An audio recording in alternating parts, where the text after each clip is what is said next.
Bonjour.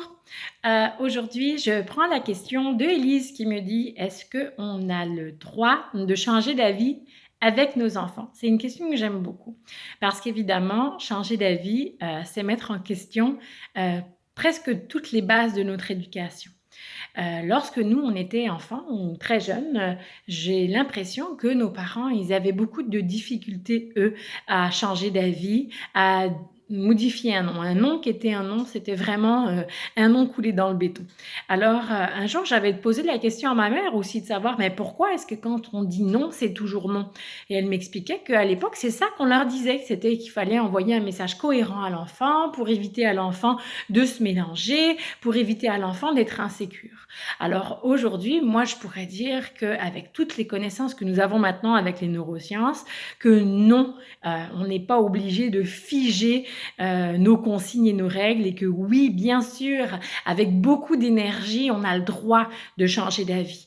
Hein. Il faut savoir que lorsqu'on met en place des règles et des consignes, on est en apprentissage. Alors pour commencer, c'est certain qu'on met certaines règles en place, puis on essaye de voir si ces règles-là, elles font du sens.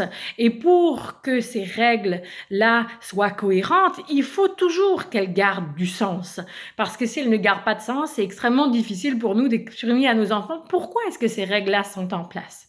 Alors, au fond, le non aurait cette tendance-là, un non figé, à avoir vraiment un espèce de rapport de force sur l'enfant. On pourrait se dire, non, il faut que vraiment ils comprennent que c'est moi qui décide, que j'ai le dernier mot. Il n'est pas question qu'ils me manipulent, j'ai pas du tout envie qu'ils s'opposent. Alors, dans ces moments-là, on doute énormément de savoir, ouh là là, et si jamais je change d'avis, et si jamais je lui envoie un autre message, est-ce que l'enfant va continuer à m'écouter? Est-ce que l'enfant va douter de moi? Est-ce que l'enfant va avoir la capacité à comprendre quelle est la nouvelle règle?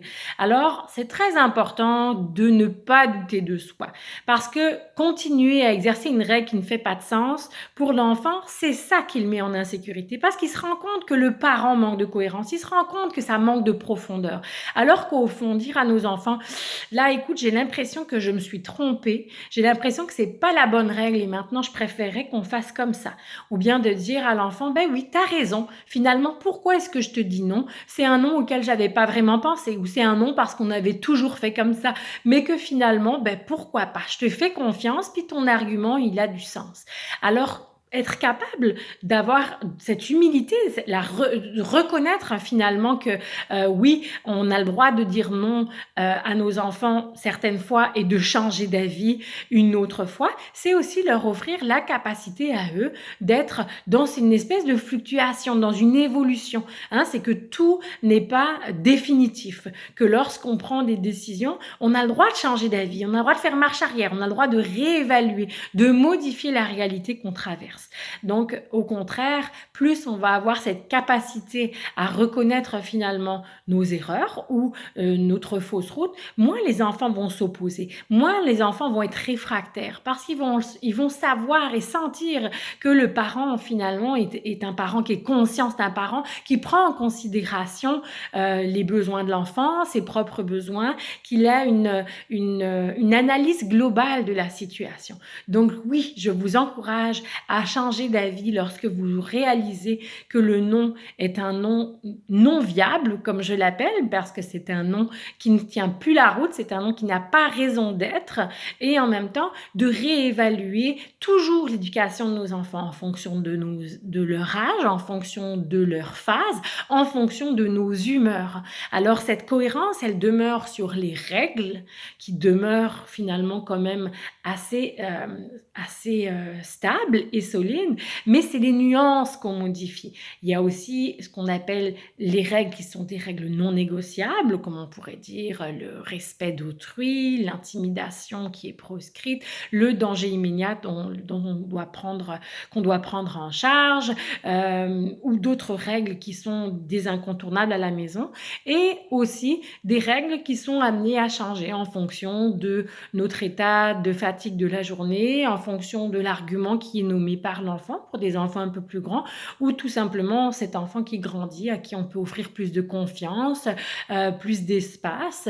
Donc, dire non aux enfants, c'est peut être aussi de le voir autrement, de se dire, ok, je te dis non aujourd'hui à l'instant T, mais laisse-moi le temps d'appréhender tout ça, de voir si tu as la capacité à changer éventuellement.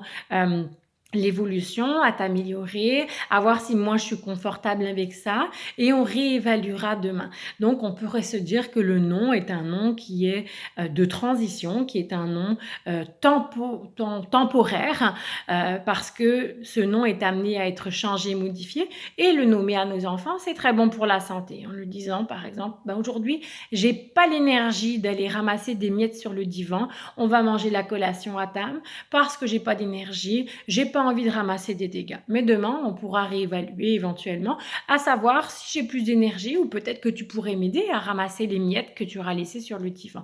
Donc, on est vraiment dans ce qu'on appelle une relation consensuelle où chacun y met du sien, où on prend en considération les besoins de chacun et où on est en collaboration.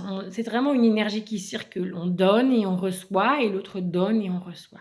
Donc voilà, j'espère que ça a répondu à ta question, Élise. Je vous souhaite une bonne journée et je vous dis à très bientôt. Bye bye.